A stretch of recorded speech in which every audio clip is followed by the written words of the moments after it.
What use is an F-call? So you've got your shiny new F-call license. Now what? Where do you go to get your kit? What do you buy and how much should you spend? Let me start with the amount of money you should spend. It's your hobby, your wallet and your budget. You can get a radio for $20 or $2,000. It all depends on how much you can afford. What I can tell you about money is that the radio is only one part of the purchase. If I look at my own setup, less than 30% of what I spent went to the radio. My antenna represents nearly 40%. Power supply comes in at 20% and the balance was spent on tools like a crimper and accessories like a remote microphone. I must point out that this is for a setup that can work all bands. The antenna part of the budget consists of 2 antennas, a ready-made one, and an antenna tuner, squid-pole mount and a homemade ground plane with antenna wire. I thought that it would be interesting to gather some statistics from other amateurs, and I've put up a survey on the HARG site under the F-Troop section at harg.org.au. That's Hotel Alpha Romeo Golf.org.au.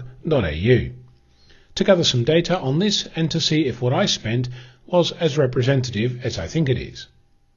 Based on the results so far, I spent less than the average on my radio and more on my antenna. And, as I suspected, I spent too much money on my power supply, the one I don't use very often.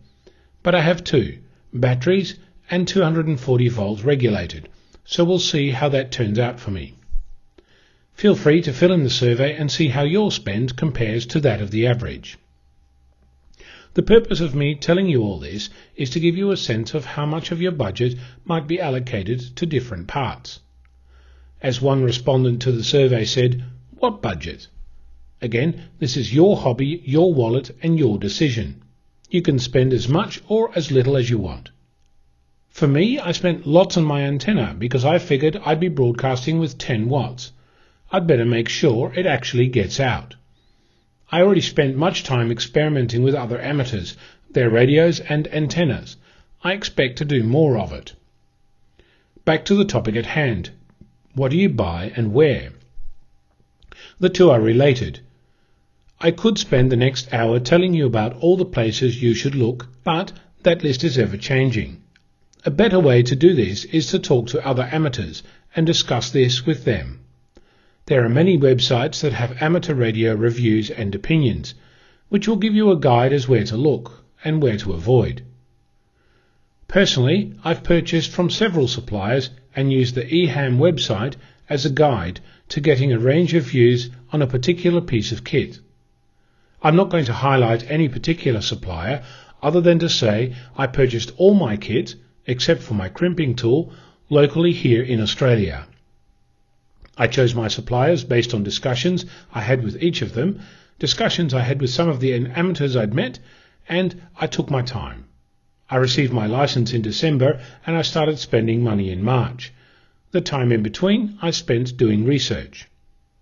Finally, something that took me by surprise. When I bought my radio and antenna, I wasn't done spending money.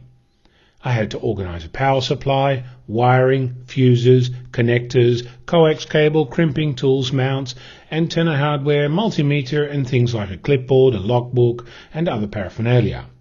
What I'm saying is 40% of my spend was on things other than the radio and the antenna. So leave some money in the kitty.